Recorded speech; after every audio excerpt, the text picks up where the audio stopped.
नमो अरिहन्ताणं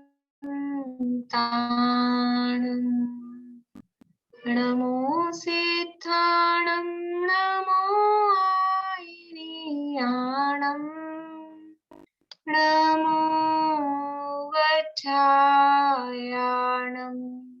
नमो लोये सवसाहुणम् ऐसो पंच नमो यारो सव पावपणासनो मंगलाणं च सव्येसिं पढमं होहि मंगलम् पढमं होहि मंगलम्। वर्षा जी, आपको चतुराई मंगल पाठ आता है? बोल के बताइए। यहाँ आवाज बहुत है, मैं बोल रही हूँ, पास के बिल्डिंग से आवाज बहुत आ रही है। बोलिए, कोई बात नहीं। चत्तारी मंगलम अरिहंता मंगलम सीता मंगलम साहु मंगलम केवलीपणातो धम्मो मंगलम। चत्तारी लोकोत्तमा अरिहंता लोकोत्तमा सीता लोकोत्तमा साहु लोकोत्तमा केवलीपणातो धम्मो लोकोत्तमा। चत्तारि शरणं पवज्जामि अर्हन्ते शरणं पवज्जामि सिद्धे शरणं पवज्जामि साहु शरणं पवज्जामि केवलित्वनातो धम्मो शरणं पवज्जामि। ये चार। हाँ, बेला जी, कहाँ गड़बड़ हुई इनकी? बेला जी, केवल पनंतम, इन्होंने पनंतो ऐसा कुछ बोला था। केवली पनंतम धर्मम बाकी सब सही था। लास्ट लाइन में, हाँ, लास्ट लाइन में गड़बड़ थी वर्षा जी। केवली पणत्तो धम्मो शरणम पवज्जामि नहीं है, केवली पणत्तम धम्मम शरणम पवज्जामि। ठीक है, बढ़िया। अपनी चर्चा यहाँ पर पंच परमेष्ठियों के स्वरूप के संबंध में चल रही थी और अनंत परमेष्ठी, सिद्ध परमेष्ठी के स्वरूप के बाद में आचार्य उपाध्याय साधु, उनका सामान्य स्वरूप, वो चर्चा अपनी लास्ट क्लास में हुई थी। अनंत परमेष्ठी की परिभाषा और सिद्ध परमेष्ठी की परिभाषा आप लोगों को याद हो गई होगी। किसने नहीं सुनाई थी पिछली क्लास में? सुना चुके हैं जितने लोग हैं सब? सुनता आंटी नहीं सुनाई आपने? सिद्ध वाली नहीं सुनाई थी। सुनाइए। जो गृहस्थपना त्याग का मुनि धर्म साधन द्वारा चार घाती कर्मों का नाश करके कुछ समय पश्चात चार अघाती कर्मों का नाश करके समस्त पर द्रव्यों से संबंध छूट जाने पर लोक के अग्रभाग पर किंचित न्यून पुरुषाकार रूप विराजमान हुए हैं और जिनके द्रव कर्म, भाव कर्म और नो कर्म के अभाव से आत्मिक गुण प्रकट हुए, ऐसे सिद्ध भगवान हैं उनके। फिर ये वाला सुनाने हैं कि दो बातें छूट गई बस, कि चार घातिया कर्मों का नाश करके अनंत चतुष्टय प्रकट करके, अनंत चतुष्टय प्रकट करके और समस्त अन्य द्रव्यों का संबंध छूट जाने से पूर्ण मुक्त हो गए हैं और फिर लोक के अग्रभाग में विराजमान हुए हैं किंचित पुरुषार्थ। ठीक है, बढ़िया है। अच्छा, आचार्य उपाध्याय और साधुओं का सामान्य स्वरूप प्रीति याद किया? हाँ, बोलोगे? हाँ, जो विरागी होकर समस्त परिग्रह का त्याग करके शुद्धोपयोग रूप मुनि धर्म अंगीकार करके अंतरंग में शुद्धोपयोग रूप अपने को आप रूप अनुभव करते हैं, अपने उपयोग को बहुत नहीं भ्रमाते हैं और जिनकी मंद राग के उदय में शुभ उपयोग कदाचित होता है लेकिन उसे भी वे हे मानते हैं, और जिनके तीव्र कषाय के अभाव में अशुभ उपयोग का तो उनके अस्तित्व ही नहीं रहा है, वे साधु हैं। बहुत बढ़िया, बहुत अच्छा। बोलिए वर्षा जी। जो विरागी होकर समस्त परिग्रह का त्याग कर शुद्धोपयोग रूप मुनि धर्म अंगीकार करके अंतरंग में शुद्ध उपयोग द्वारा अपने को आप रूप अनुभव करते हैं, अपने उपयोग को बहुत नहीं भ्रमाते हैं, जिनके कदाचित मंद राग के उदय में शुभोपयोग भी होता है, परंतु उसे भी हे मानते हैं। तीव्र कषाय का अभाव होने से अशुभ उपयोग का तो अस्तित्व ही नहीं रहा है। ऐसे मुनिराज ही सच्चे साधु हैं। बहुत अच्छा, बहुत बढ़िया। और किसने याद किया है?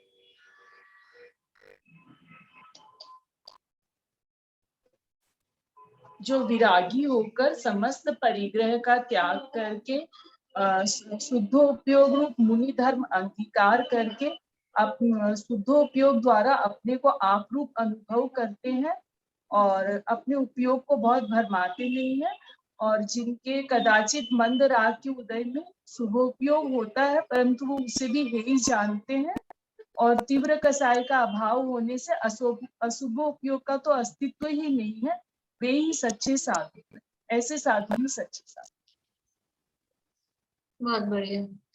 और भी एक दो लोग हाथ खड़ा कर रहे हैं, भी सुनते हैं बाद में। ये आचार्य उपाध्याय साधुओं का सामान्य स्वरूप है। सामान्य स्वरूप का मतलब क्या है कि चाहे आचार्य हो, चाहे उपाध्याय हो, चाहे सामान्य साधु हो, कोई पद उनके साथ नहीं हो, तो भी ये बातें तो उनमें होंगी ही। साधु बना होने के लिए ये बातें कंपलसरी हैं कि विरागी हो, समस्त परिग्रह का त्याग करें। और फिर उसके बाद में आप देखिए उपयोग की बात चल रही है। पहले शुद्धोपयोग, फिर शुभोपयोग और फिर अशुभोपयोग। तो उनके जीवन में क्या है, सबसे पहले नंबर पे शुद्धोपयोग। शुद्धोपयोग द्वारा अपने को आप रूप अनुभव करते हैं, अपने उपयोग को बहुत नहीं भ्रमाते हैं।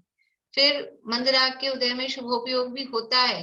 तो उनके जीवन में रहा क्या क्या, शुद्धोपयोग है और शुभोपयोग भी होता है। लेकिन वो शुभोपयोग होता है, मुनि जीवन में होता है तो ये तो चल सकता है, करना ही चाहिए, ऐसा नहीं, उसे भी हे मानते हैं। और तीव्र कषाय उनके है नहीं, तो तीव्र कषाय का अभाव होने से अशुभोपयोग का तो अस्तित्व ही नहीं है, क्योंकि अशुभोपयोग होता है वो तीव्र कषाय में। यहाँ तीव्र कषाय मतलब वो संचलन वाली नहीं, तीव्र कषाय समझना अनंतानुबंधी प्रत्याख्यान, वो उसको समझना तीव्र कषाय। उसके उदय में अशुभोपयोग होता है, संचलन के उदय में अशुभोपयोग होता नहीं है। तो अशुभोपयोग तो उनके जीवन में है ही नहीं, अशुभोपयोग का तो अस्तित्व ही नहीं है मुनिराजों के जीवन में। चाहे आचार्य हो, चाहे उपाध्याय हो, चाहे सामान्य साधु हो, अशुभ भाव तो होगा ही नहीं। यानी प्रधानता किसकी है? प्रधानता है शुद्धोपयोग की ही। शुद्धोपयोग में ही लीन रहते हैं। और कभी कभी क्योंकि अभी राग है शेष, संचलन कषाय है, तो उसके उदय में शुभोपयोग भी होता है, पर उस शुभोपयोग को वो करने योग्य नहीं मानते। ये सामान्य लाइफस्टाइल है। कोई भी मुनिराज होंगे, उनकी ये सामान्य जीवनचर्या है, उनका जीवन है, उनकी लाइफ है, इसी तरह की उनकी लाइफ होती है। इस तरह से ये अपन ने सामान्य स्वरूप देखा था, उसकी चर्चा अपन ने की थी। अब है आचार्य का स्वरूप, ये अपन देखते हैं। ये बातें तो है ही, अब इनमें से आचार्य किसे कहते हैं देखिए परिभाषा। जो सम्यक दर्शन, सम्यक ज्ञान, सम्यक चारित्र की अधिकता से प्रधान पद प्राप्त कर मुनि संघ के नायक हुए हैं। आचार्य कौन है? जो मुनि संघ के नायक, नायक मतलब है लीडर, लीडर मतलब पूरा उसको हैंडल करने वाली, वो कहलाते हैं आचार्य। जैसे स्कूल कॉलेजेस में जो प्रिंसिपल होते हैं उनको अपन बोलते हैं प्राचार्य, उनके नाम के साथ भी आचार्य शब्द लगा हुआ है। मतलब क्या है कि वो सबसे प्रमुख हैं, उस संस्था में, स्कूल हो, कॉलेज हो, जो भी चीज है उसमें वो सबसे प्रमुख है, उनके लीडर हैं, वो सबको, बाकी जो भी टीचर्स हैं, प्रोफेसर्स हैं, उन सबको वो हैंडल करेंगे। तो मुनि संघ के नायक हुए हैं। लेकिन ऐसे किसको मुनि संघ का नायक बना दिया जाए, किसको मुनि संघ का नायक बनाया जाए? अभी बच्चों का पेपर होता है ना, तो फिर उसमें ऐसा ऑप्शन दे सकते हैं, जो हाइट में बड़े हों, जो एज में बड़े हों, जो कुल में बड़े हों, किसको मुनि संघ का नायक बना जाए? कि जो सम्यक दर्शन ज्ञान चारित्र की अधिकता से जिन्होंने प्रधान पद प्राप्त किया है, जिन्होंने उच्च पद प्राप्त किया है। तो सम्यक दर्शन ज्ञान चारित्र भी किसी में कम, किसी में ज्यादा होते हैं। हमने तो सोचा था सम्यक दर्शन ज्ञान चारित्र हो गए, वो एक से हो गए। सम्यक दर्शन ज्ञान चारित्र की अधिकता से, ये शब्द दिया है ना, तो आचार्यों में ज्यादा सम्यक दर्शन होता है, मतलब औपशमिक और शैक्षणिक दोनों होते होंगे कि तीनों होते होंगे। ज्यादा का क्या मतलब है? ज्यादा सम्यक दर्शन होता है का मतलब क्या है? कि वो छठे सातवें गुणस्थान से कोई ऊंचे गुणस्थान में होंगे तो ऊंचे सम्यक दर्शन होता है।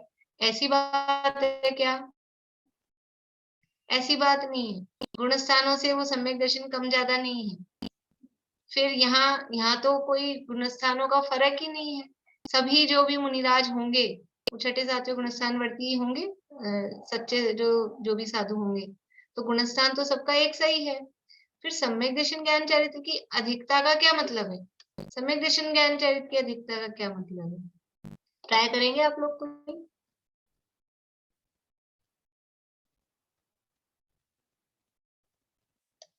बोलो प्रीति। आत्मा में लीनता ज्यादा है जिनके चारित्र सही है। ठीक है, बोलिए रजनी जी। जिनके आचार व्यवहार सभी चीज में सम्यक दर्शन, सम्यक ज्ञान और सम्यक चारित्र झलकता हो, मतलब कि वो परिपूर्णता से सम्यक दर्शन ज्ञान चारित्र का अनुपालन भी करते हैं। ठीक है, ये बात आपकी ठीक है, आचार्यों में बात होती है, लेकिन उससे सम्यक दर्शन ज्ञान चारित्र की अधिकता वाली बात नहीं समझ में आएगी। बोलिए वर्षा जी। उनके ज्ञान की निर्मलता और शुद्धोपयोग, इनकी लीनता बहुत होगी। बढ़िया, बोलिए मीना चाची। अरे मैं बोल रही थी उनके गुण भी अधिक है ना, जैसे 36 बोलते हैं मूल गुण। नहीं, उससे रत्नत्रय की अधिकता, रत्नत्रय की, देखो सम्यक दर्शन ज्ञान चारित्र है वो आत्मा की परिणति है, तो उसका संबंध बाहरी आचरण से और उससे नहीं होगा, या बाहरी कोई, वो अंदर में वो अधिक है। तो इन्होंने जो कहे ना, प्रीति ने, इन्होंने कि यानी सम्यक दर्शन ज्ञान चारित्र की अधिकता का क्या मतलब है? हम समझते हैं सामान्य रूप से सम्यक दर्शन एक सा है, लेकिन ऐसा नहीं है। जिसने अभी अभी सम्यक दर्शन प्राप्त किया, देखो अपने लौकिक में भी ऐसा हो सकता है, जैसे गाड़ी चलाना अपन सीखते हैं, कार चलाना सीखा, तो कोई तो किसी ने तो अभी अभी जस्ट सीखा है, कंप्लीट किया है, और एक है कि वो बहुत टाइम से गाड़ी चला रहे हैं, 10 साल हो गए, 15 साल हो गए, तो वो गाड़ी चलाने में तो एक सा है, ये भी कार चलाएगा, वो भी कार चलाएगा, लेकिन उसमें फर्क होगा कि नहीं? इनकी ड्राइविंग में और उनकी ड्राइविंग में वो फर्क होता है। और दूसरा कुछ उदाहरण, कोई डॉक्टर बना है, तो अभी अभी जस्ट बना है, वो डिग्री कोई भी MBBS हो या MD हो, वो डिग्री इसको मिली है, अभी अभी पास हुआ है, और एक है वो 5 साल 10 साल पुराना है, वो डिग्री, उसको डिग्री दोनों के पास एक सी है, लेकिन उसमें फर्क है कि नहीं? उसको अपन एक्सपीरियंस शब्द बोलते हैं, उसको एक्सपीरियंस है।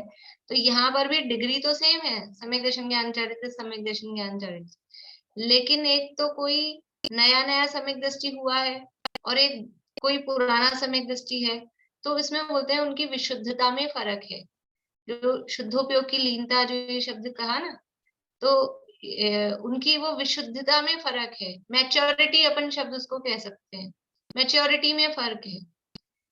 और लेकिन इसका ये नियम नहीं है कि जो नया, जिसको भी सम्यक दर्शन हुआ है, उसकी मैच्योरिटी कम है, और जो पुराना 10-20 साल पुराना सम्यक दृष्टि है उसकी मैच्योरिटी ज्यादा है, ये इसकी मापदंड नहीं है।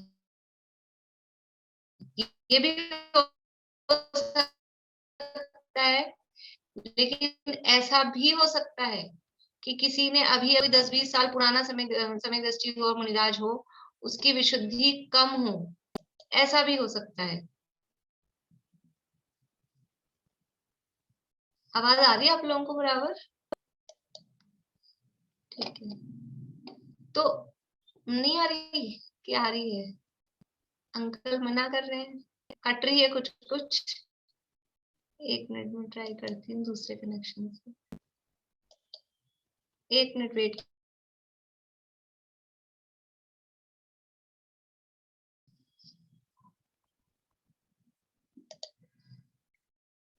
अब देखिएगा आवाज आनी चाहिए। तो यहाँ तो बात यह है, सम्यक दर्शन ज्ञान चारित्र की अधिकता का मतलब क्या है कि विशुद्धि अधिक हो। सम्यक दर्शन प्राप्त किए बहुत टाइम हो गया है, वो सम्यक दर्शन ज्ञान चारित्र की अधिकता नहीं है।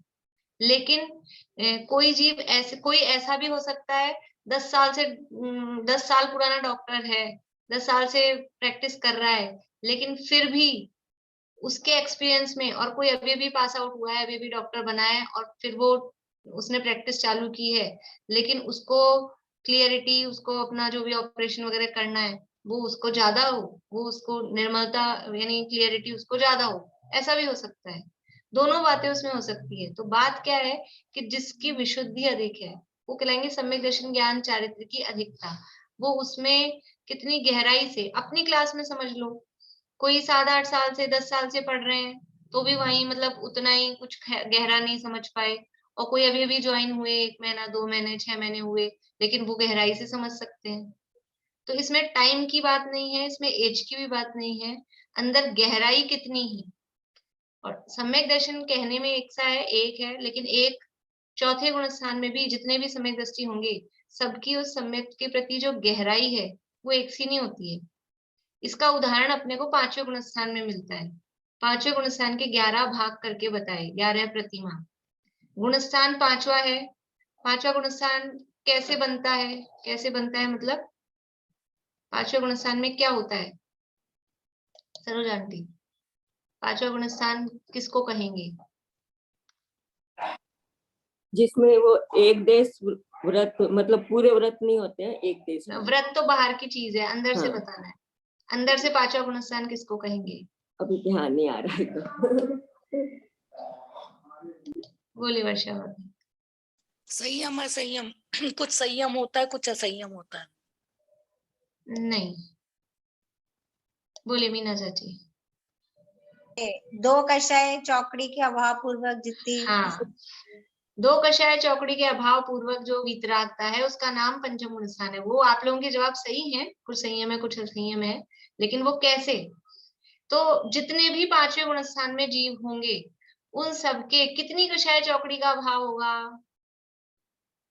2 का ही होगा। पहली प्रतिमा में है तो भी 2 कषाय चौकड़ी का अभाव है, और 11वीं प्रतिमा में है तो भी 2 कषाय चौकड़ी का ही अभाव होगा। तो कहने में 5वां ही गुण स्थान है, लेकिन पहली प्रतिमा से दूसरी प्रतिमा, फिर उसमें फर्क क्या है? दूसरी से तीसरी चौथी, ये जो बढ़ रही है इसमें फर्क क्या हो रहा है? विशुद्धि बढ़ रही है। पहली प्रतिमा से दूसरी प्रतिमा वाले की, दूसरी से तीसरी वाले के, तीसरी से चौथी वाले के विशुद्धि अधिक है। इसका मतलब है कि जितने भी जीव पंचम गुण स्थान में होंगे सबकी एक सी नहीं है। वो जो रत्नत्रय है, यानी जो अंदर सम्यक दर्शन ज्ञान चारित्र जो प्रकट हुआ है वो, उसमें विशुद्धता सबके एक सी नहीं है। तो उसके आधार पे अपन चौथे गुण स्थान वाले को भी समझ सकते हैं कि सबके एक सी विशुद्धता नहीं होती है, और उसी के आधार पे अपन मुनिराजों में भी समझ सकते हैं कि सभी छठे सातवें गुण स्थान वाले हैं तो सबके 3 कषाय चौकड़ी का अभाव है, लेकिन फिर भी किन्हीं मुनिराजों के विशुद्धि अधिक होती है, किन्हीं के कम होती है। तो जो सम्यक दर्शन ज्ञान चारित्र की अधिकता से प्रधान, तो जिनकी विशुद्धि अधिक है, अभी कैसे पता लगता है कि देखिए संघ में थोड़ा बहुत आप लोगों को आइडिया होगा, जो लोग कुछ मुनि संघ वगैरह के संपर्क में होते होंगे। एक आचार्य हैं, कोई आचार्य हैं, अब किसी को आज क्योंकि संघ तो चला आ रहा है तो वो आचार्य तो एक ही होते हैं संघ में। अब उनकी उम्र हो गई है, उनको रिटायर होना मतलब वो पद छोड़ना है, समाधि लेनी है, तो वो किसी दूसरे को आचार्य पद देते हैं। तो किसको देंगे? किसको देंगे? तो ये आचार्य की क्वालिटी है कि वो अपने संघ में सेलेक्ट कर पाए कि आचार्य पद के योग्य कौन होगा। एज में बड़ा देख के या ज्ञान में अधिक हो तो आचार्य पद मिल जाएगा, नहीं। अभी आप लोगों ने किसी ने ज्ञान की भी बात की थी। ज्ञान की अधिकता से आचार्य पद की बात नहीं है। आचार्य को ज्ञानवान होना चाहिए, विशेष ज्ञानी होना चाहिए, वो एक क्वालिटी है। लेकिन अकेले ज्ञान अधिक है उससे आचार्य पद नहीं मिल पाएगा। तो वो यानी पूरे संघ में वो ऑब्जर्व करते हैं कि मेरे बाद मैं ये किसको दे सकता हूँ। अपना वो है ना तिजोरी की चाबियां, तो ये उनका आचार्य पद है। इस संघ को संभालने की क्वालिटी और मैच्योरिटी जिसमें हो, वो खुद ही गलतियां करते रहते हों, खुद ही जरा सी बात पे जिनको लूज टेम्पर हो, शॉर्ट टेम्पर हो, और मतलब किसी का सुन नहीं पाते हो, किसी के प्रश्नों का जवाब नहीं दे पाते हो, इस तरह से बाहर में देखने पर। और अंदर में विशुद्धि भी दिखती है मतलब वो मुनिराज जो आचार्य हैं वो पहचान लेते हैं कि किसके अंदर रत्नत्रय में गहराई ज्यादा है, किसकी खाली बाहरी क्रियाओं में है और किसकी अंदर की गहराई ज्यादा है। तो वो उस चीज को भांप लेते हैं, पकड़ लेते हैं, और फिर उनको वो आचार्य पद दिया जाता है। तो जो सम्यक दर्शन ज्ञान चारित्रता की अधिकता से प्रधान पद प्राप्त कर, वो अपने आप ही ऐसा होता है, जैसे क्लासरूम, एक क्लास है 50 बच्चे हैं, अपने आप ही एक लीडर हो जाता है। मतलब टीचर बनाए ना बनाए मॉनिटर, वो खुद ही सब उसको मानने भी लगते हैं। जो उसमें ये होता है वो बच्चा इंटेलिजेंट भी हो सकता है, फर्स्ट आने वाला भी हो सकता है, अदरवाइज एवरेज भी हो, लेकिन वो क्वालिटी होती है सबको हैंडल करने की, सबको साथ में लेकर चलने की। तो वो जिसमें ये क्वालिटी होती है और रत्नत्रय की अधिकता है ही, तो इससे प्रधान पद प्राप्त करके मुनि संघ के नायक हुए हैं। जैसे अब प्रधानमंत्री किसको बनाना है, तो पूरे देश को जो हैंडल कर सके, ये क्वालिटी, तो वो पूरी जनता समझ लो वोटिंग के माध्यम से वो सेलेक्ट करती है। वहां मुनि संघ में ऐसा कोई वोट वाला इलेक्शन होते हो, कोई 2-4 लोग खड़े होते हो कैंडिडेट आचार्य बनने के, ऐसा कुछ नहीं होता है। लेकिन फिर भी वो आचार्य ही ये सब ऑब्जर्व करते हैं कि किसका कहना मान रहे हैं, किसकी बात सुन रहे हैं, किसकी प्रभाव संघ में है, ये सारी चीजें वो देखते हैं।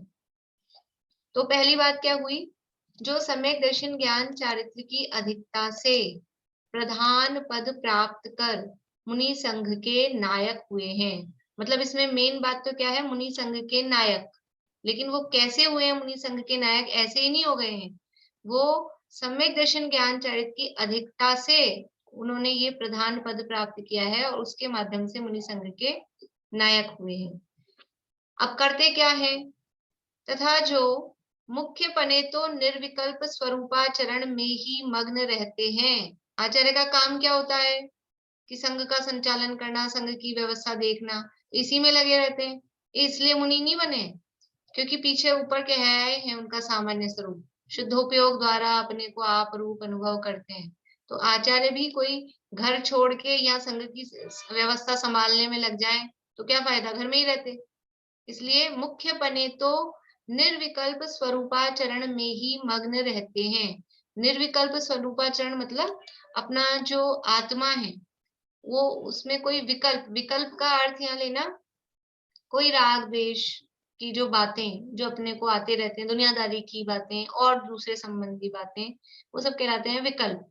भले ही वो शास्त्र लिखने के हों, स्वाध्याय के हों, मुनि अभी आचार्यों को तो ये कौन से विकल्प आएंगे, भोजन में क्या बनाना है, ये विकल्प आएगा आचार्य को, कि बच्चों के एग्जाम चल रहे हैं, एग्जाम आने वाले हैं, ये विकल्प आएगा, कि सर्दी अब जाने वाली है तो कपड़े उठा के रखने हैं, ये विकल्प आएगा।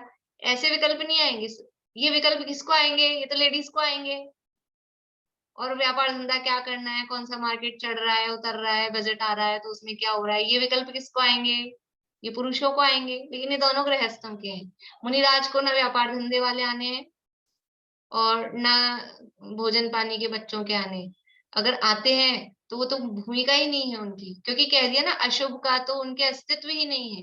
ये जो विकल्प है भोजन पानी के, बच्चों को संभालने के या व्यापार धंधा के, ये तो अशुभ विकल्प है। ये सब अशुभ कार्य है, तो अशुभ तो उनके अस्तित्व ही नहीं है। तो मुनिराज को कौन से विकल्प आ सकते हैं कि कोई शास्त्र लेखन, जैसे धरसेनाचार्य को विकल्प आया। क्या विकल्प आया था धरसेनाचार्य को, पता है? धरसेनाचार्य को क्या विकल्प आया अनीता जी?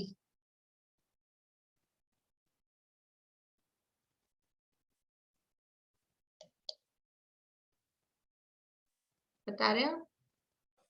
दीदी मेरा नेटवर्क चला गया था, मैंने सुना ही नहीं प्रश्न को। धरसेनाचार्य को क्या विकल्प आया? वहां भेजने के लिए चलिए कोई बात नहीं, पद्मा जी बोलिए। शास्त्र लिखने का कि सत्य कम हो रही है, नहीं होगा तो फिर आगे कैसे? ठीक है, मतलब क्या विकल्प आया कि मुझे ये जो ज्ञान है, आज तक ये ज्ञान मेरे तक चल के आया और ये ज्ञान मेरे साथ ही चला जाएगा, तो इसको लिपिबद्ध कर दिया जाए, ये विकल्प उनको आया। ऐसा विकल्प कुंदकुंदाचार्य, आज कुंदकुंदाचार्य का जन्मदिन है, बसंत पंचमी के दिन, माघ शुक्ला पंचमी। कुंदकुंदाचार्य, उनको क्या विकल्प आया कि ये इतनी आत्मा का स्वरूप, जीव का स्वरूप, ये सब शरीर को आत्मा मान के बैठे हुए हैं, तो ऐसा भेद विज्ञान का ये लिख जाएं, ऐसा विकल्प आया। तो मुनिराजों को, आचार्यों को क्या विकल्प आएगा? शास्त्र लिख दें कि उपदेश दे दें, कि कोई दीक्षा लेने आ रहा है तो उसको दीक्षा दे दें, इस टाइप के विकल्प आएंगे। लेकिन वो विकल्प भी उनको जो आनंद आ रहा होता है उस आनंद में बाधक होते हैं। विकल्प समझ गए ना, विकल्प किसे कह रहे हैं? ये जैसे अपन अपने शब्दों में विचार कहते हैं, वैसे विचार और विकल्प अलग होता है, लेकिन अपन अपने शब्दों में उसी को विचार भी कहते हैं। तो इस तरह की बातें उनके, ये विकल्प तो मुख्य रूप से क्या करते हैं कि ये विकल्प में अटकते नहीं है। मुख्य रूप से तो अपना निर्विकल्प आत्मा के स्वरूप में ऐसे कोई विकल्प नहीं है, ये करना वो करना। ये आत्मा में जब शुद्धोपयोग में जब लीन होते हैं तो वो निर्विकल्प अवस्था होती है, और उस समय आनंद की दशा होती है, कुछ अलग ही आनंद आता है। आज तक जो आनंद मिथ्यादृष्टि जी लेते हैं वो सब इंद्रियों के विषयों का, स्पर्शन का, रसना का, घ्राण का, ऐसा आनंद लेते हैं। लेकिन वो आत्मा के में जो निर्विकल्प दशा होती है उसमें कुछ ऐसा अद्भुत आनंद आता है जो आज तक इन इंद्रियों के विषयों में कभी कहीं है ही नहीं।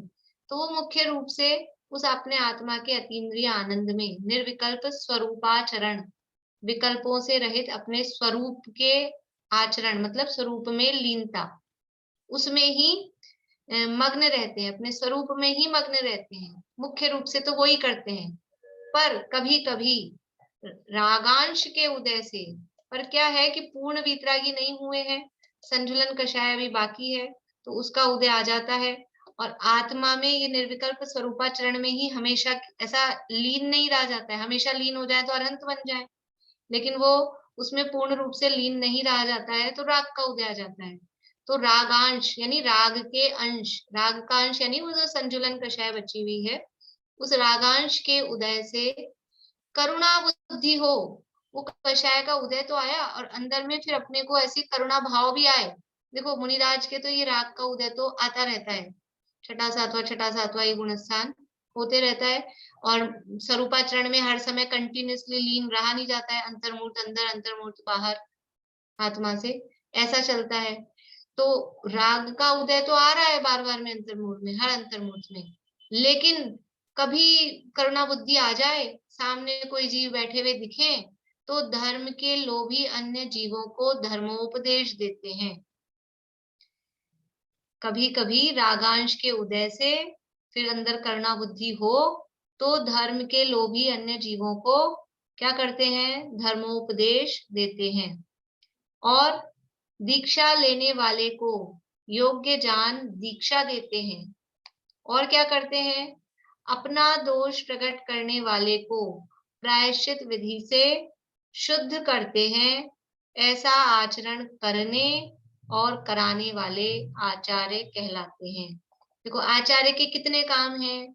आचार्य का काम एक ही है, मुख्य रूप से तो निर्विकल्प स्वरूपाचरण में ही मग्न रहते हैं, ये काम है उनका। लेकिन वो संचलन कषाय का उदय आता है, राग का उदय आता है और आत्मा में पूर्ण रूप से लीन रहा नहीं जाता, तो क्या काम कर सकते हैं कि 3 काम कर सकते हैं। क्या कि यदि वो राग का उदय आया और उनको करुणा बुद्धि हुई, उनको करुणा आई, सामने कुछ जीव बैठे हुए दिख रहे हैं, हाथ जोड़ के बैठे हैं कि कुछ उपदेश दे दो, तो उनको कोई जरूरी नहीं उपदेश दे दें, लोग आके बैठते हैं और वो आत्मा के ध्यान में लीन है, ध्यान से बाहर भी आए तो भी जरूरी नहीं है आपको देखें वो ऐसे ही बैठे रहे, कुछ विकल्प कुछ विचार दूसरे चलते रहे आत्मा के संबंध में, लेकिन उनको नहीं भाव आएगा तो नहीं देंगे उपदेश। और अगर भाव आ गया तो उपदेश देते हैं। पहला काम क्या करते हैं अगर स्वरूप से बाहर आए तो, कि धर्म के लोभी किसको देते हैं उपदेश। कोई भी आया रास्ते में चला पकड़ लिया उसको, आजा तुमको सुनाऊं, ऐसा नहीं। धर्म के लोभी जो धर्म सुनने का इच्छुक है, धर्म करना चाहता है, जिसको रुचि है, जिज्ञासा है, हाथ जोड़ के निवेदन कर रहा है, पात्रता देख के उपदेश दिया जाता है। यानी कोई वस्तु को किसमें हम रख रहे हैं, किसमें डाल रहे हैं, वो पात्र देख के, ये पात्र कैसा है। पात्र ही गंदा है और उसमें अच्छी वस्तु डाल दी जाए तो क्या होगा, अंदर मिट्टी लगी हुई थी बर्तन में और हमने पानी भर दिया तो क्या होगा, सारा पानी बेकार है।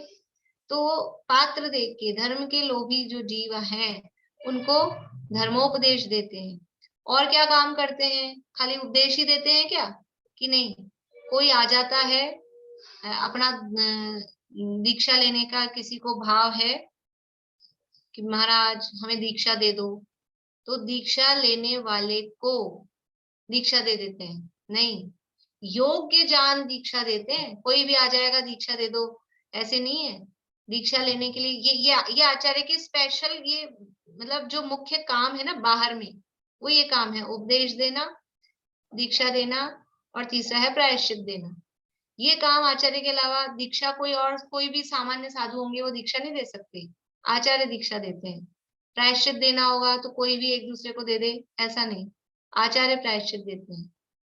और उपदेश पढ़ाने का काम और उपाध्याय वगैरह करते हैं, लेकिन ये उपदेश का काम ये मुख्य रूप से आचार्य करते हैं, बाकी और साधु भी दे सकते हैं उपदेश। तो पहला है धर्म के लोग भी अन्य जीवों को धर्मोपदेश देते हैं। दीक्षा लेने वाले को योग्य जान दीक्षा देते हैं। अभी कितनी बड़ी जिम्मेदारी है आचार्य, ये आचार्य है पद, और ये पद होता है, जो भी पद है वो सिर पे भार डालते हैं। ये काम है कि कोई दीक्षा लेने आया, जो कोई आया जिसको दे दो, ऐसा नहीं। पूरी उसकी क्या कहना चाहिए, इंक्वायरी तपास करनी पड़ती है कि ये दीक्षा लेने योग्य कैसे पता लगेगा। कोई भी अनजान आदमी आ जाएगा तो पहले उसकी आगे पीछा ये क्यों ले रहा है दीक्षा, उसको चेक करते हैं, इसीलिए उसको पहले वापस भेजते हैं कि जाओ तुम अपने परिवार से आज्ञा लेकर आओ, ऐसे नहीं देंगे हम। तो अब उसको सच्चा वैराग्य हुआ होगा तो परिवार वाले आज्ञा दो चाहे नहीं दो वो आएगा, और जिसको ऐसे ही किसी कारण से आ गया होगा तो परिवार वाले थोड़े बहलाएंगे फुसलाएंगे, क्यों जा रहे हो मत लो, तो वो अटक जाएगा। तो पहले ही समझ में आ जाएगी उसकी योग्यता, और फिर उसकी स्थिति देखेंगे। 3 बिंदु मोक्षा प्रकाशक में टोडरमल जी साहब ने दिए हैं। मुनि दीक्षा कब लेनी चाहिए, किसको लेनी चाहिए, कौन सुनाएगा, बोलिए प्रमिला जी। तत्व ज्ञान हो और वैराग्य हो, और एक पॉइंट और तीसरा पॉइंट क्या है, कौन बता रहे हैं, सुनीता आंटी बोलिए। वो कर्जदार तो नहीं है। नहीं नहीं नहीं नहीं, तीसरा पॉइंट प्रीति। नहीं मैंने पढ़ा हुआ नहीं है भाभी। अरे निकल गया अपने, हो चुका, चलो कोई बात नहीं। अच्छा 2 पॉइंट तो सही है। कौन है मुनि दीक्षा का अधिकारी, सबसे पहला तत्व ज्ञान हो। ऐसा ही नहीं कुछ पढ़ता है समझ, कुछ पता ही नहीं है क्या है, मुनि कौन होते हैं, दीक्षा का क्या मतलब है, कुछ नहीं, 7 तत्व क्या है, हे क्या है, उपादेय क्या है, ये कुछ नहीं पता। तो पहला है तत्व ज्ञान हो। दूसरा परिसर सहन की शक्ति। हाँ बढ़िया, सबसे पहला पॉइंट है तत्व ज्ञान हो। दूसरा वैराग्य हो, अंदर संसार शरीर भोगों से विरक्ति हो। अभी तुम मन रमता है विषय भोगों में, विरागी ही नहीं है, वैराग्य ही नहीं आया और दीक्षा ले रहे, तो वैराग्य हो। और तीसरा पॉइंट है परिचय सहने की शक्ति हो। तत्व ज्ञान भी है, वैराग्य भी आया, लेकिन शरीर में दम ही नहीं है। जरा सी हवा लग जाए तो छींक छींक और फिर बुखार और फिर पड़ जाए और पैदल चला नहीं जाए और आंखों से दिखे नहीं, तो कैसे मुनिचर्या निभेगी? ये मुनिचर्या का स्वरूप क्या है कि पैदल चलना पड़ेगा, नंगे पांव चलना पड़ेगा, वस्त्र रहित है, नग्न है, सर्दी गर्मी सब सहन होगी कि नहीं होगी शरीर में? तो ये सारी बातें देख के कोई भी किसी को भी दीक्षा दे दे, फिर उससे होएगा क्या?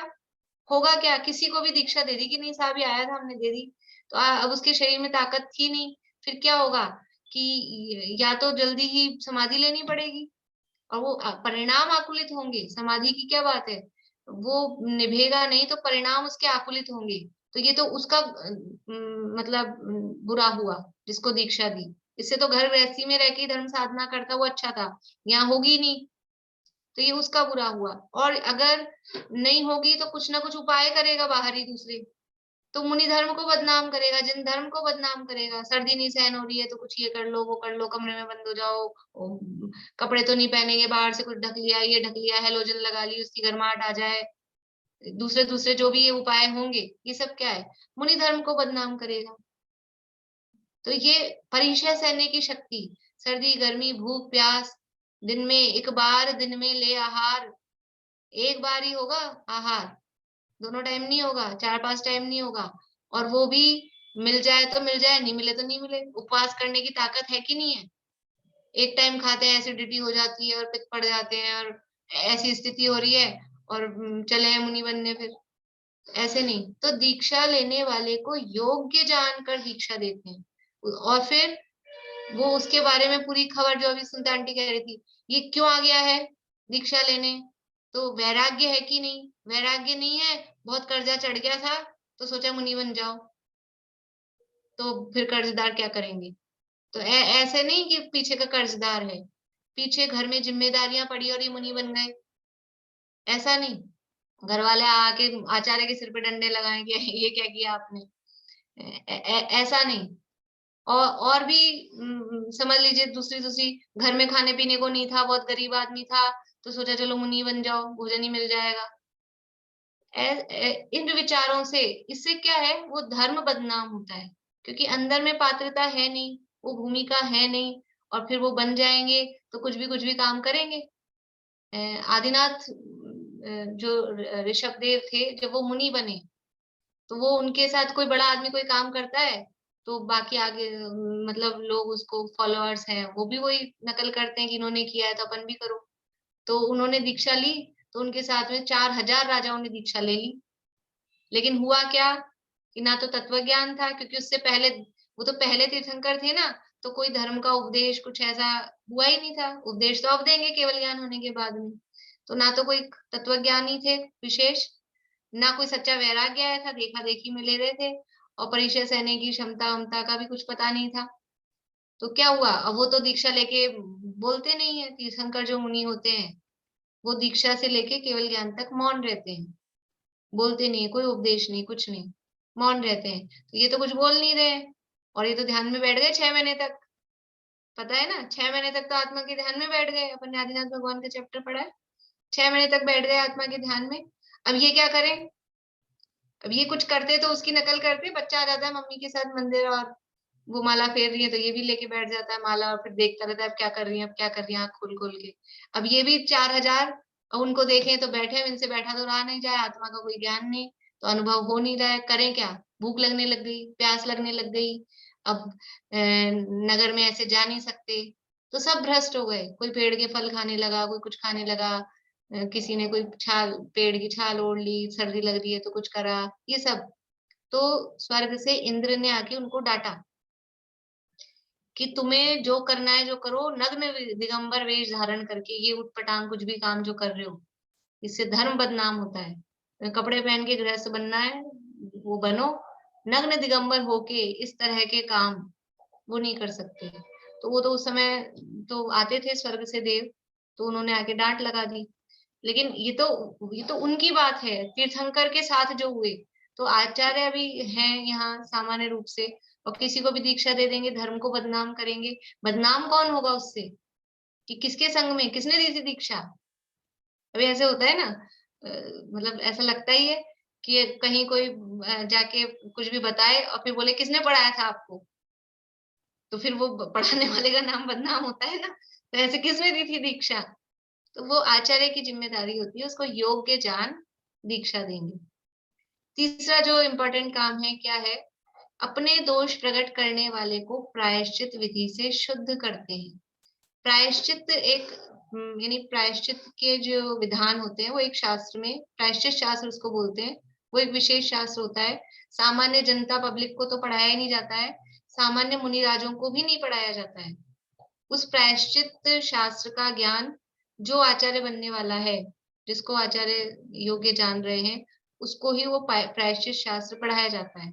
और अकेला ऐसा नहीं होता है उस प्रायश्चित शास्त्र में कि ये दोष है तो इसका ये प्रायश्चित, ये दोष है तो इसका ये प्रायश्चित, ऐसा नहीं होता है। जैसे समझ लीजिए उसमें एक उदाहरण आता है ऐसा, सामायिक के समय नींद आ गई, ये दोष हो गया, अतिचार लग गया, तो कोई मुनिराज आए, निवेदन किया कि मुझे सामायिक के समय जरा आलस आने लगा, झपकी आने लगी, तो मुझे प्रायश्चित दो।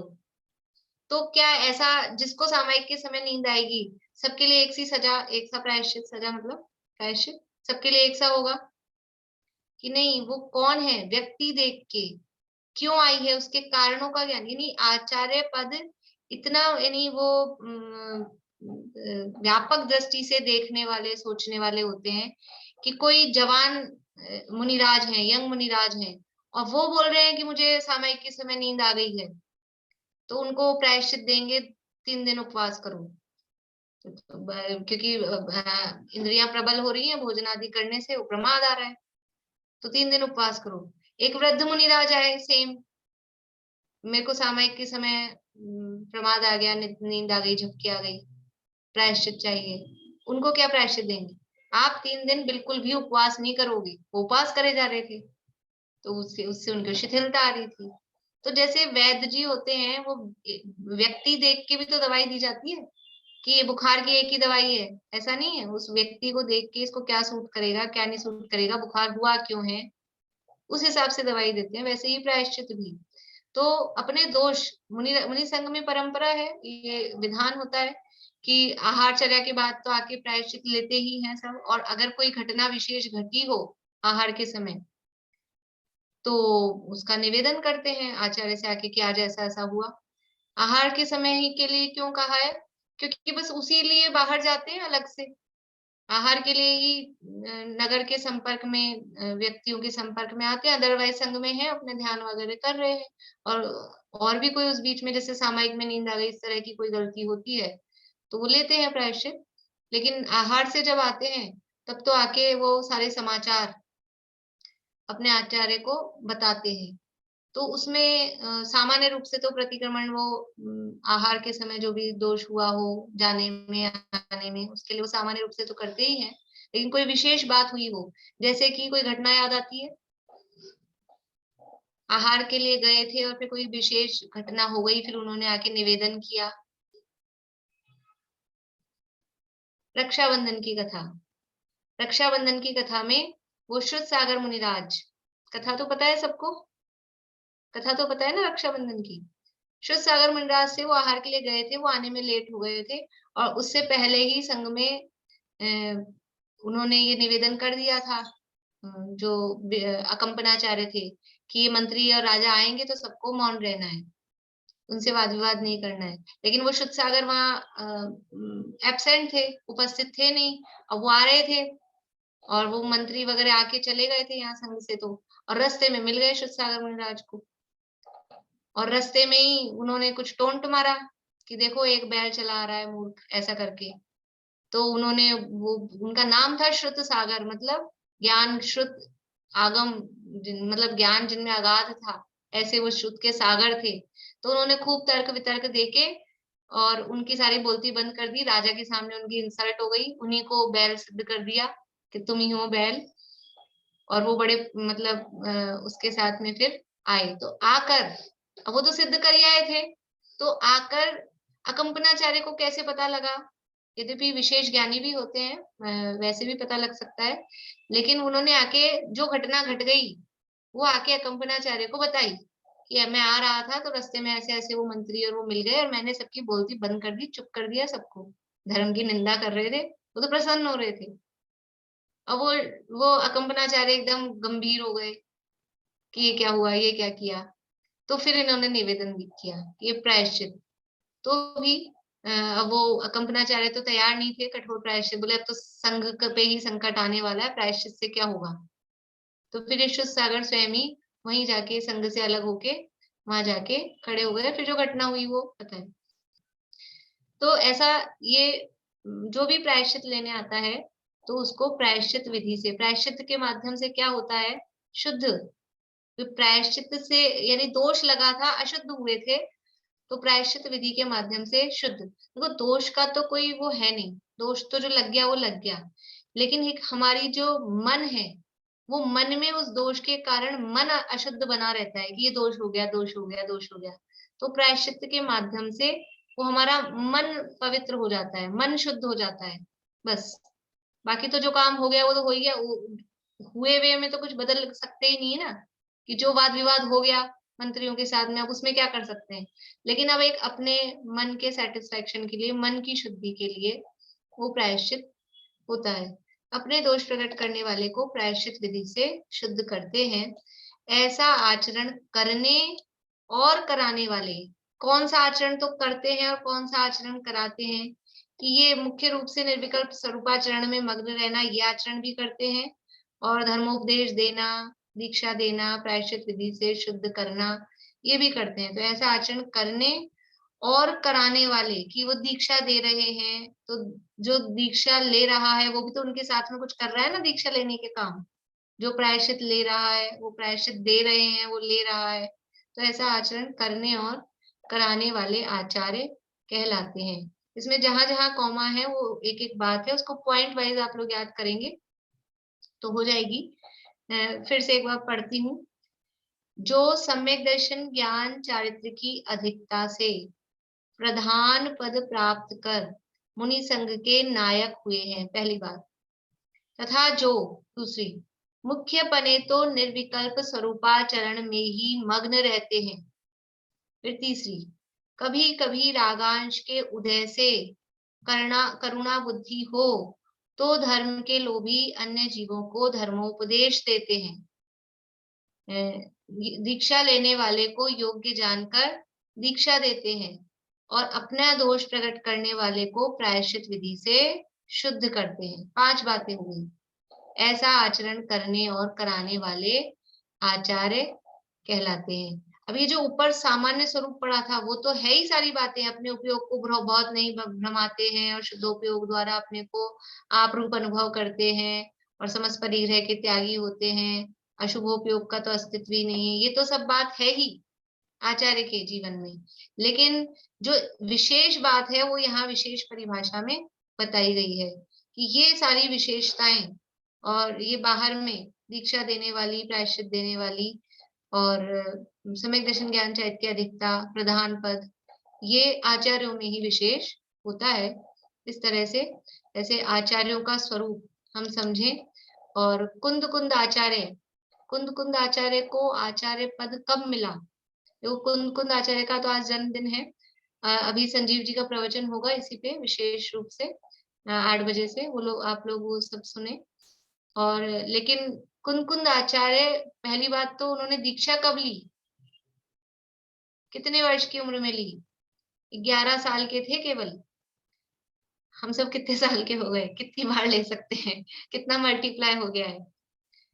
11 साल की उम्र में उन्होंने दीक्षा ले ली और 33 से भी ऊपर हो गए हैं बहुत सारे लोग। एक प्रीति पता नहीं मुझे, बाकी 33 से ऊपर वाले ही दिख रहे हैं सब। 33 की एज में आचार्य पद मिल गया था उनको, 33 की एज में। क्यों? अब ये क्वालिटी उनमें 33 साल की उम्र में सम्यक दर्शन ज्ञान चारित्र की अधिकता, 11 साल की उम्र में दीक्षा ले ली, और 11 साल का बच्चा दीक्षा ले सकता है, यानी उसको ऐसा भाव, ऐसा वैराग्य, तो उसकी जो 11 साल जो घर में रहा तब भी उसके अंदर ये विरक्ति और ये रत्नत्रय की प्रगाढ़ता तभी बन रही होगी कि नहीं बन रही होगी, तब तो जाके उसको दीक्षा का भाव आ गया। 11 साल की उम्र में दीक्षा ले ली, 33 साल की उम्र में आचार्य पद प्राप्त हुआ और लगभग एग्जैक्ट मुझे भी ख्याल नहीं आ रहा 90 के करीब वो जीवित रहे, कुछ उसके आसपास है, मेरे को एग्जैक्ट ध्यान नहीं आ रहा है इतना। और कितना काम किया उन्होंने, कितना काम किया, 84 पाहुड़, 84 शास्त्र लिखे, और हमको मिलते कितने हैं, कुछ 10-12 बस। अष्टपाहुड़ में 8 है, और समय सार, प्रवचन सार, नियम सार, पंचास्तिकाय, ये 4, तो ये हो गए 12। और एक रयन सार में थोड़ा कंट्रोवर्सी है, उनका मानते भी हैं नहीं भी मानते हैं, तो इतने से अपने को अवेलेबल हैं। लेकिन जितने हैं, अगर वो पूरे 84 मिल जाते, अपने को ऐसा लगता है वो होते तो क्या होता, अरे ये जितने हैं वही कम नहीं है, उसी को हम एब्जॉर्व कर सकें तो हमारा कल्याण हो जाए। एक समय सार, प्रवचन सार, इन्हीं को पढ़ के इनका मर्म हम समझ लें, समय सार की 6 गाथाएं पढ़ के, 7 गाथाएं पढ़ के, और वो मर्म समझ जाएं तो काम हो जाएगा। अपना काम करने के लिए तो बहुत है, और उन्होंने इतनी करुणा करके, वो रागांश का उदय आया ना, तो उनको ये विकल्प आ गया कि ये जीवों पे दुखी है, ये करुणा कर दी जाए, और उनको मतलब हम हमारा उपकार करने के लिए उनको ये विकल्प आया। 84 पहुड़ उन्होंने लिखे ना, तो ऐसा उनका एक नाम है वक्रग्रीवाचार्य। अभी तो बहुत सारी बातें हैं, वैसे तो मैं सोच रही थी पूरा पीरियड इस पे ले लूं, लेकिन वो संजीव जी करने वाले हैं तो उसमें आ जाएगी काफी बातें। तो उनका एक नाम है, 5 नाम प्रसिद्ध है कुंदकुंदाचार्य के, तो उसमें से कौन कौन से 5 नाम है? कुंदकुंद, पद्मनंदी, एलाचार्य, वक्रग्रीवाचार्य और गृध्र पिच्छाचार्य, ये 5 नाम उनके प्रसिद्ध हैं। तो वक्र ग्रीवाचार्य क्यों बना? वक्र मतलब टेढ़ी, ग्रीवा यानी गर्दन, जिसकी गर्दन टेढ़ी हो, तो उनका ये नाम क्यों पड़ गया? क्योंकि उन्होंने वो 84 पाउड लिख रहे थे ना, लिखते लिखते लिखते लिखते ऐसे यूं करके लिखते हैं, तो वो गर्दन ही ऐसी टेढ़ी हो गई, तो लोग उनको, उनकी पहचान कैसे बन गई? वो टेढ़ी गर्दन वाले आचार्य, वक्र ग्रीवाचार्य। तो उन्होंने इतना, यानी अपना कष्ट सहकर भी, और वो ताड़ पत्र पे कांटे से लिखना पड़ता है, तो कोई इतना आसान नहीं है जैसे अपन फ्लो में पेन से ऐसा लिखते हैं, वो कष्टप्रद काम होता है, कठिन काम होता है, फिर भी उन्होंने हम पे उपकार करके किया है। तो आज उनका जन्मदिन है, तो उनका उपकार स्मरण करने के लिए क्या करें कि हमने तो सुबह सुबह पूजन कर ली थी, आयोजन कर लिया था, गोष्ठी कर ली, प्रवचन सुन लेंगे अभी, ये नहीं है। उनका असली उपकार क्या है कि वो जो ये श्रम करके गए हैं, जिस उद्देश्य से वो ये काम करके गए हैं, कम से कम हम उस काम को पूरा करें मतलब उन्होंने जिस लिए लिखा है कि हमारा कल्याण हो, तो हम अपना कल्याण करें। बस यही उनके प्रति सच्ची, यानी श्रद्धांजलि कहो कि उनका विनय कहो कि उनका जन्मदिन मनाना कहो, यही है कि उन्होंने जो बात लिखी है हमको, अहम एको खलु शुद्धो, मैं आत्मा हूँ, मैं एक हूँ, मैं शुद्ध हूँ, मैं परमात्मा हूँ, ये जो उन्होंने बताया है, हम अपने आप को स्वीकार करें, ये शरीर मैं नहीं हूँ, ये देहादि से भिन्न, अरसम अरूवम अगंधम अवत्तम चेदना गुणम असद्दम जान लिंग ग्रहणम जीवम अनिदिठ संठानम, ये कुंदकुंदाचार्य के वचन है। कम से कम प्राकृत की कोई 2-4 गाथाएं खोल के पढ़ लें उनकी आज, कि उनके शब्द कौन से थे, मैंने सुना दी एक आपको।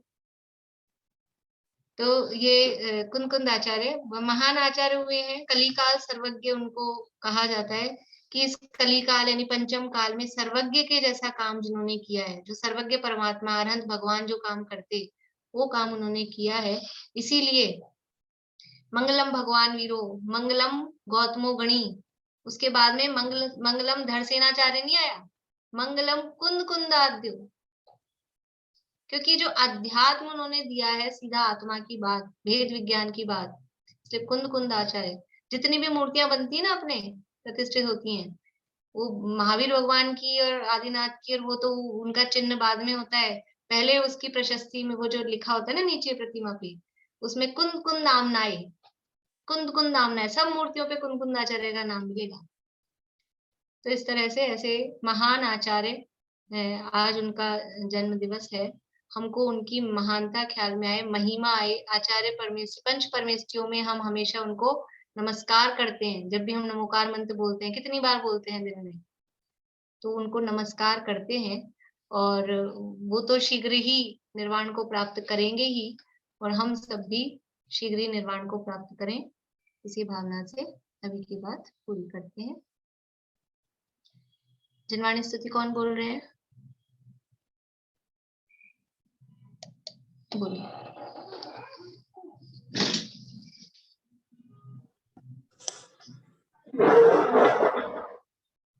मिथ्यात्म नाश विको, ज्ञान के प्रकाश विको, आपा पर भास विको, भानु सी बखानी है। छह द्रव्य जान विको, बंद विधि भान विको, स्व पर विचान विको, परम प्रमानी है। अनुभव बताए विको, जीव के जताए विको, काहू न सताए विको, भव उरे आनी है। जहाँ तहाँ तार विको, पार के उतार विको, जीव के विस्तार विको, यही जिनवानी है। ये जिनवानी भारती तो ही जपो दिन रहे, जो तेरी शरणा गई सो पावी सुख चैन। जावानी के ज्ञान ते सूझे लोकालोक, सोवानी मस्तक नमो, सदा दे तू ढो, सदा दे तू ढो।